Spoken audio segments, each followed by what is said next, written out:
Keith is our vice chair, the guest.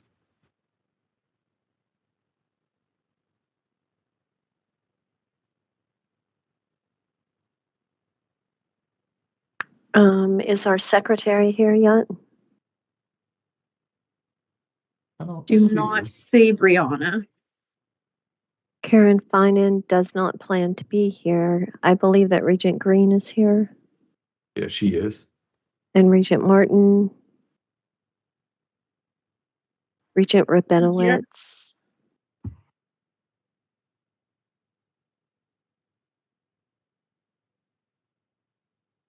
Do we know whether Regent Rabinowitz can make it today? I did not hear from her. Amy, did you happen to hear from her? No, she has not. She has not said anything to me either. Well, we have a quorum. We have 4 members present, so we could proceed. Let's go ahead and proceed. Let's call the Oh, and meeting to there- order. All right. Chair Martin. Yes, here. Vice Chair Hamilton. Present. Secretary Witten. Present. Regent Green. Present. Regent Martin. Present. Regent Rabinowitz. Okay, so Regent Rabinowitz and Regent Finan are not present. All other members are. We do have a quorum. We may proceed. Okay. Thank you all for making it. It's a busy time of the year. I want to call the meetings to order. We got a roll call, got a quorum. What's next on the agenda? I cannot see. We do have minutes to approve from our last policy and planning meeting, which was on May 30th. They are posted for everyone to review, and we would need a motion and second to approve those. So moved. Need a second? Second. All Okay. right. Any objections? Then they are approved by consensus. Thank you. Okay, well, moving right along, we have the itinerary and the agenda for our December meeting to review. So let me actually go back and pull up the itinerary first for everyone to take a look at. So we have our meeting scheduled for December 7th and 8th, and I just saw a typo right there, so I'll fix that. My apologies, but it is December 7th and 8th at the system office in Versailles. Chair Martin, you had announced in an email earlier today that we would be doing a retreat starting at 10 a.m. on that morning, so we've added that to the agenda. Okay. And then we will have lunch at noon for everyone, and then we will begin our business at 12:30. The meeting for the mini retreat will be to kind of go over some of the progress on the Huron report. So I did want to mention that, and you will see this when we look at the agenda, Huron is planning, Huron folks are planning to be at the meeting on December 7th, but they will not be there until 12:30. Of course, they're traveling. Okay, they're traveling in, but they'll be there to give an update at 12:30. Okay. Hannah, so does that mean the meeting that we'll be having in the retreat, is that going to be more from the KCTCS side, from the staff? Yes. Okay, so that, yes, Chair Martin said yes. So we will have staff there in the morning and then our Huron representatives there in the afternoon. We will have a reception and dinner on Thursday. We will it will be our holiday celebration. So we will be having the meal at Gibson's, which is in Midway, Kentucky. We will have vans to transport all the Regents there and back. And then, of course, everyone will have a room at the Holiday Inn. And then on the next morning, we will start at our usual time of 9 a.m.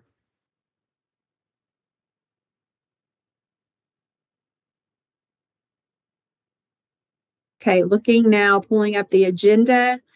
You can see that Thursday, again, we're starting it with this earlier time at 10 a.m. And then once we move past that, we will have our open comment period.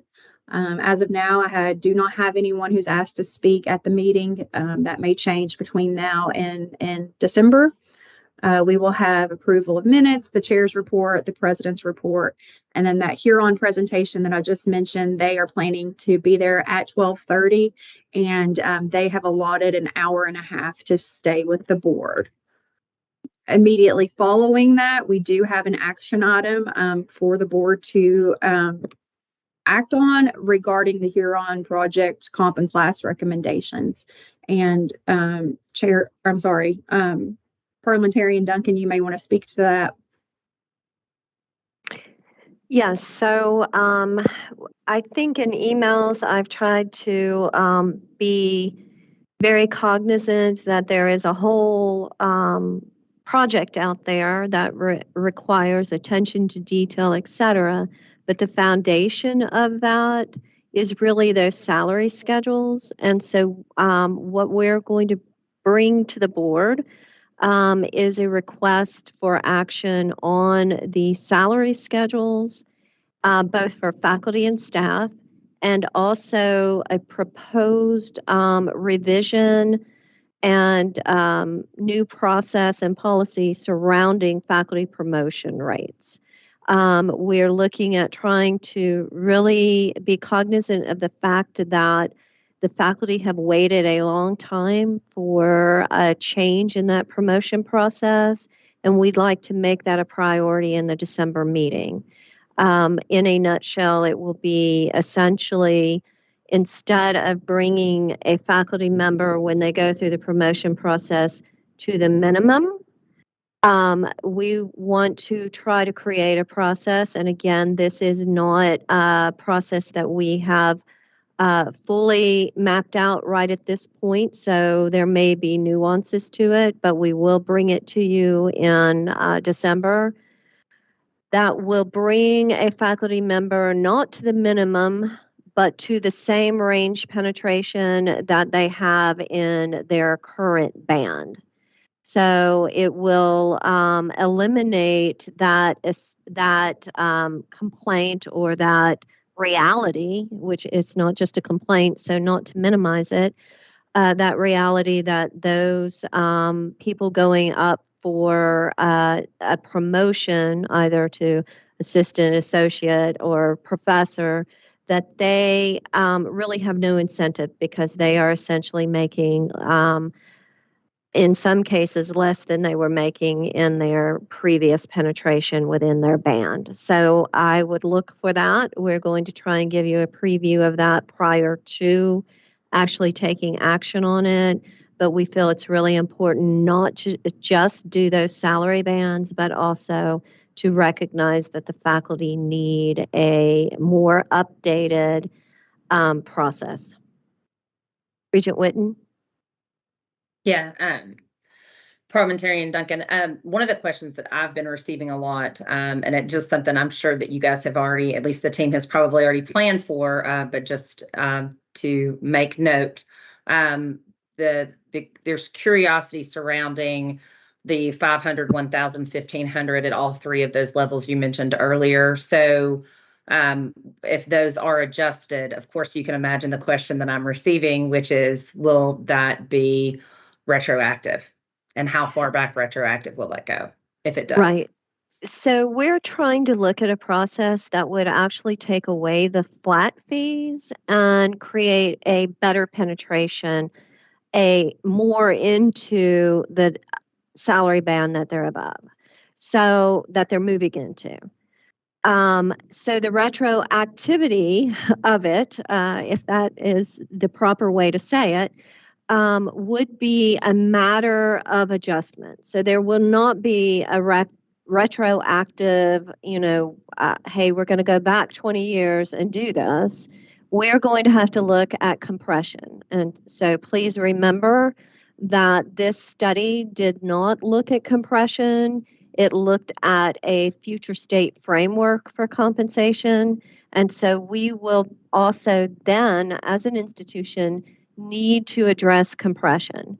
And so for those faculty members who have suffered from compression, for those staff members who have, that will come as a secondary step to this. So we will set the line, it will move forward, and then we will go back to correct any injustices.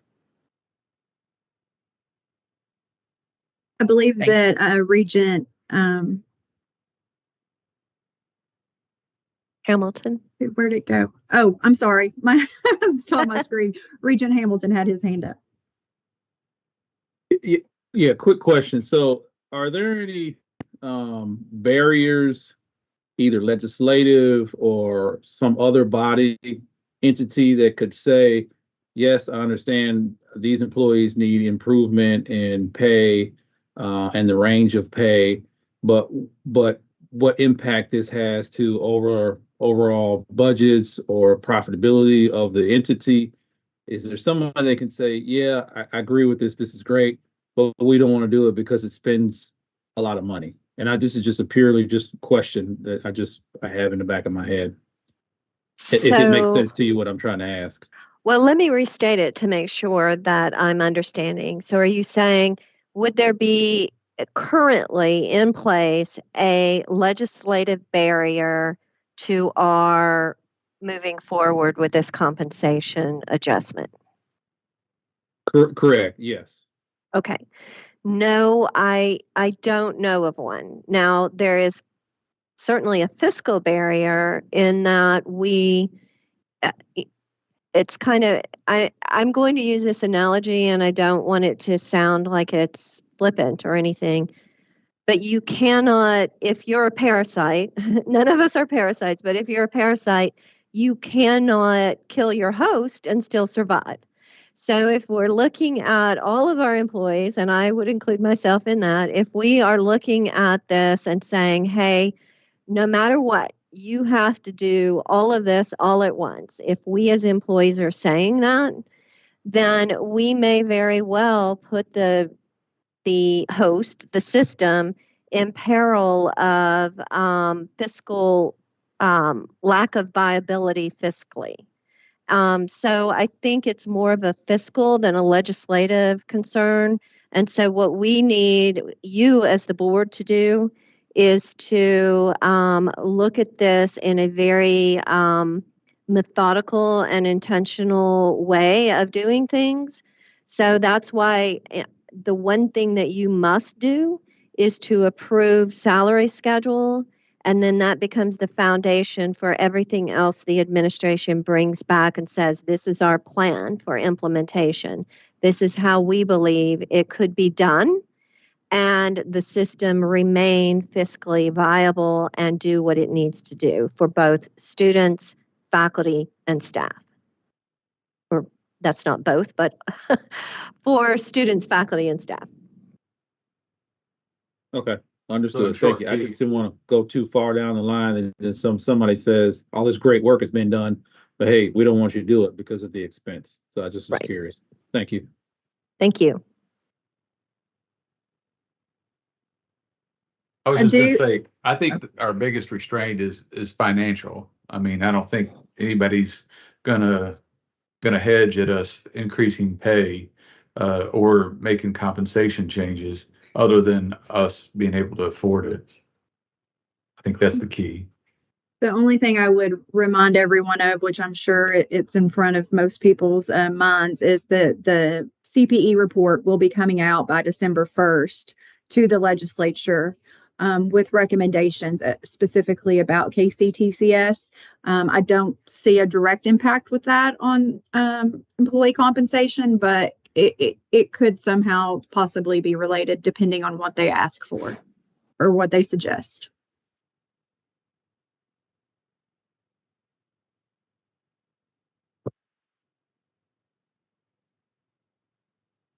So just to finish off, those are the things that we're going to bring before you is the faculty promotion process proposed.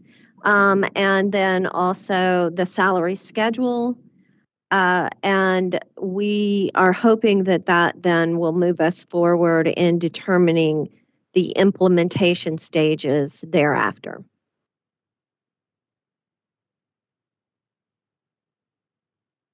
Okay, so moving forward, if there are no more questions about that, go on to the next agenda items. We will hear an update from Vice President Shook about employment success and the initiatives going on in her area. There will be no action items under that report, but she will deliver updates for us.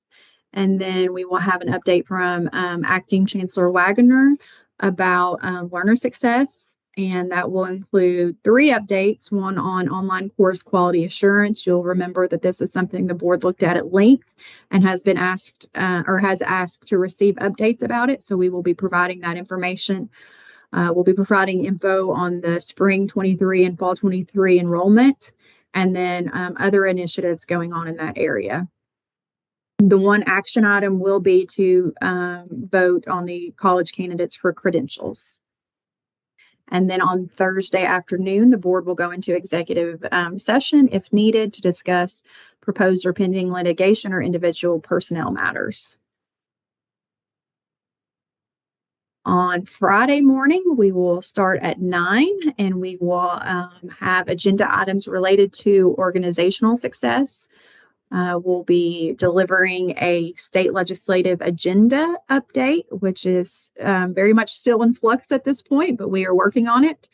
And we will receive an update from Audit Committee Chair Russell Cox. We have the Audit Committee meeting scheduled. I meant to look at this right before the meeting began, and I did not. I want to say it is, oh, Amy, help me. The Audit Committee will be meeting, I think, the first week of December. The 29th. 29th. 29th. Thank you, Amy. And then Regent Cox will give that update. We will also need to take action on the external audit report. So we will have Jennifer Williams from our firm Forvis to be at the meeting and speak about that.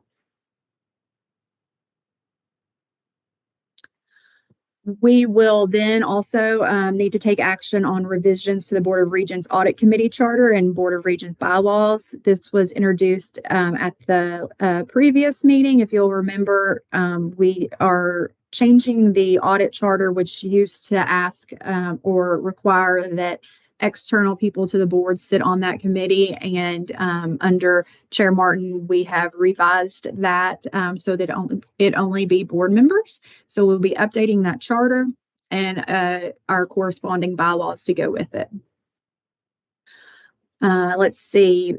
Parliamentarian Duncan and Vice President Buddy Combs will be delivering an OPEB, other post-employment benefit trust report.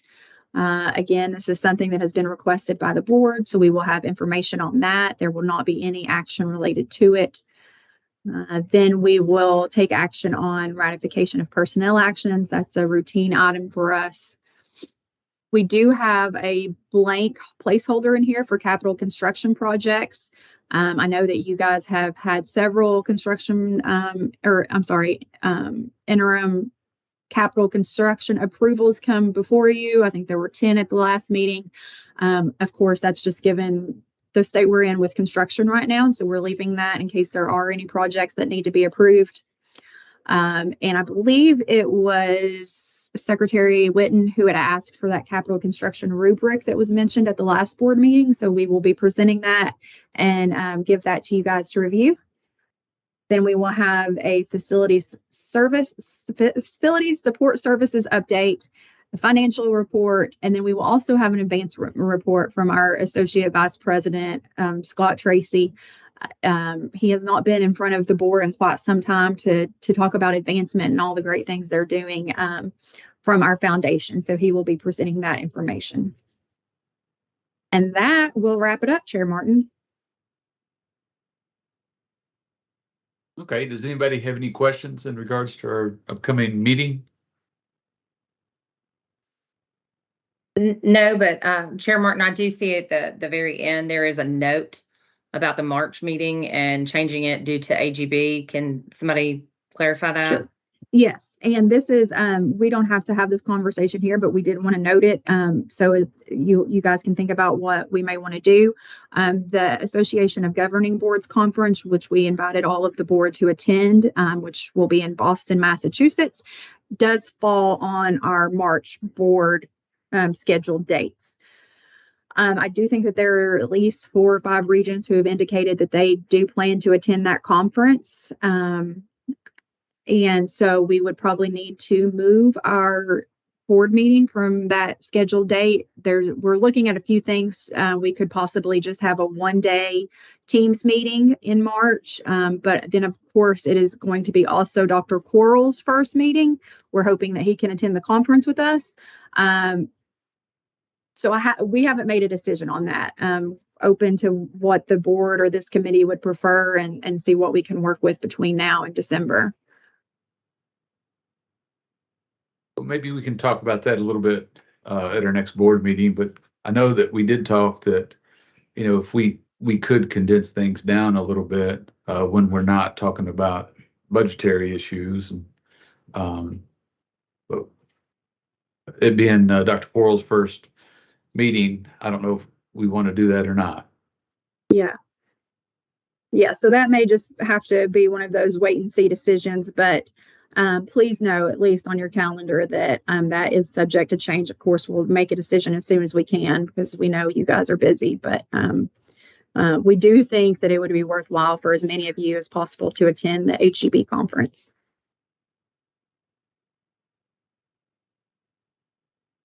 Okay. And that's all I have. Anything else we need to talk about? Okay. If not, we will see you actually a month from today. So we need a motion to adjourn in a second. So moved. Again, Second. as well. And by consensus, just raise your little hand. See y'all later. Have a good evening. Thank you. Thank you. Bye. Bye.